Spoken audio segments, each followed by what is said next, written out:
वर्णानाम अर्संघानाम रसानाम छंसामपि मंगलानाम च कर्तारो वंदे वाणी विनायको। नमस्कार दोस्तों, मैं मूलचंद गुप्ता पुनः आपके सामने प्रस्तुत हूँ अपने आत्मकथा को लेकर। पिछले वीडियो में आपने देखा कि कैसे हम लोगों ने फिल्म देखने के लिए लाइन लगाई थी, कितनी मशक्क़त के बाद हम लोग फिल्म देखे थे। और आज मैं बताने जा रहा हूँ थोड़ा सा हमारे बड़े पिताजी जो थे, हमारे पिताजी से जो बड़े भाई थे श्री राम मनोहर साहू, उनके बारे में।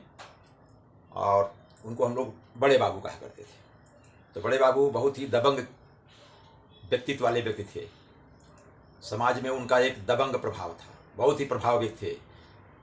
वो चौधरी के नाम से भी जाने जाते थे। कहीं लड़ाई झगड़ा होता था, कुछ डिस्प्यूट होते थे लोगों में कहीं भी, तो लोग उनको बुलाते थे उसका फैसला करने के लिए, वो जाते थे। अच्छा, उनमें एक और बात थी, वो लाठी लेकर हमेशा चलते थे। कहीं भी जाते थे लाठी लेकर, रिश्तेदारी में जाएंगे साइकिल में लाठी बांध लेते थे, वे लाठी लेकर जाते थे। और दूसरी बात, परिवार में वे सबको साथ लेकर चलते थे। भले सब अलग थे, लेकिन जो वो फैसला करते थे उनका निर्णय सर्वमान्य होता था। वो फाइनल अथॉरिटी समझ लीजिए हमारे परिवार में। और उनको सब डरते थे, हम लोग बहुत डरते थे। अच्छा, वो हमको बहुत मानते थे। जैसा आपने बताया कि स्कूल से आने के बाद मैं दुकान पर बैठता था, यूनिवर्सिटी में पढ़ता तब भी छुट्टी में आता था, दुकान पर बैठता था उनके, और वो हमको बहुत मानते थे। और एक बात और उनमें थी, शाम हुई कि हमसे अपना पैर रोज़ दबवाते थे। इतनी सेवा हमसे रोज लेते थे, हम करते थे। और जैसे धीरे धीरे वो हमको लगता सो गए, तब धीरे धीरे चारपाई से उतरते थे तो बोलते अरे इधर रह गया यार थोड़ा सा। तो उनको समझ में आ जाता है जाने वाला है। बल्कि हमारी बड़ी अम्मा जो थी, मतलब उनकी पत्नी, वो बोलती थी अरे उसका हाथ दर्द करेगा, कब से आपको तो रोज़ की आदत है यही। तो बहरहाल फिर देते थे मुक्ति, और बहुत मानते भी थे।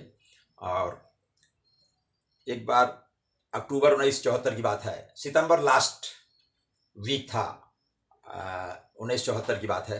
वो बीमार पड़ गए, थोड़ा अचानक 2-3 दिन बीमार पड़ गए। एक दिन ऐसा लगा कि वो बस निष्प्राण हो जाएंगे, ऐसा लगा। यहाँ तक कि गंगा जल उनके मुंह में डाला जाने लगा। तो मऊ आयमा से जो उनकी बेटी थी वो आई थी और 3-4 दिन रही, बहरहाल बाद में ठीक हो गए थे। तो फिर अक्टूबर 2 या 3 तारीख आ गई रही होगी। तो ऐसे बाहर वो बैठकर बीड़ी पी रहे थे, दीदी बैठी थी, मैं भी खड़ा था।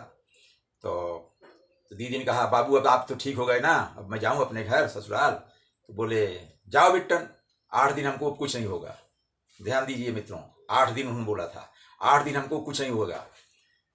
दीदी चली गई। रियली 8 दिन बीता। 8वें दिन मुझे पूरी घटना याद है। रात में खाना वाना खा करके वो रूम में लेटे और हमको बोले थोड़ा हमारा पैर दबाओ। रोज स्वस्थ चल रहे थे, पता नहीं क्या हो गया, बस उनका पैर दबाओ, मैं उनका पैर दबा रहा था। और करीब 10:30 बजा रहा होगा रात में। तो हमने कहा बाबू 2 किलोमीटर पर जो कहली गांव है, आज वहाँ राम सिंह की नाच है। एक नाच मंडली हुआ करती थी, उसमें जो हेड था मैनेजर, राम सिंह उसका नाम था, बहुत अच्छी नाच करता था, नृत्य मंडली जो होती है। तो उन्होंने कहा बाबू नाच देखने जाए, सब गांव वाले जा रहे हैं, जाऊं? तो बोले चले जाओ। तो मैं करीब 10:30 पौने 11 फिर उनसे विदा लेकर के मैं चल दिया और पैदल गया। तो गांव वालों के दोस्तों के साथ अपने गए। वहाँ अपनी बोरी लेकर जाना पड़ता था, बाहर से खुले ग्राउंड में होता था, वो मंचन उसका किया जाता था जहाँ पर नाट्य मंडली होती थी। हम लोग अपना नीचे बोरी पर बैठ जाते थे। तो रात में गए वहाँ। तो मित्रों आपको देखिए, आपको बड़ा आश्चर्य लगेगा, एक अनहोनी घटना। तो उसमें नृत्य मंडली जो थी वो क्या करते थे कि वो कुछ देर तो उनका म्यूज़िक सिस्टम वगैरह कुछ ना कुछ अपना गाना बजाना चलता था, तालमेल मिलाते थे, एकदम मतलब माहौल तैयार करते थे कि नाच कब शुरू की जाए। हम लोग नाच ही बोलते थे वहाँ।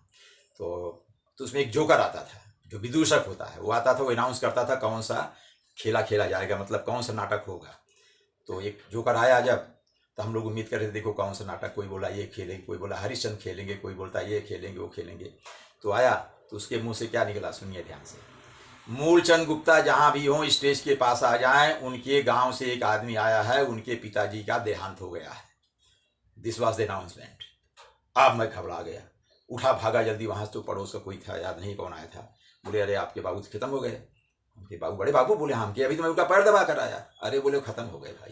अरे बड़ा मुश्किल। तो फिर चले आए उसके साथ, हम लौट कर आए, देखे तो सब रो रहे थे घर में। बहरहाल दूसरे दिन उनको उनकी अंत्येष्टि क्रिया इलाहाबाद, तब उस समय अभी भी गंगा जी के किनारे उनकी अंत्येष्टि क्रिया की गई। हला मैं नहीं गया, मेरे पाँव में थोड़ा सा फोड़ा था एक, तो मुझे थोड़ा लंगड़ाते हुए चल रहा था। तो मैं अपने गांव से करीब 1 किलोमीटर गया था उनके डेड बॉडी के गांव वालों के साथ लेकर, घर वालों के साथ। तो एक भुल्लू गुरमी थे, उनका मूलचंद बेटा तुम लौट जाओ, तुम्हारे पैर तकलीफ है, बाबू के यहाँ से प्रणाम कर लो, चले जाओ। तो मैं उनको प्रणाम किया और मैं वहाँ से लौट गया। बाबू जी की आज मेरी श्रद्धांजलि। नमस्कार दोस्तों, धन्यवाद। अगले वीडियो में फिर मिलेंगे।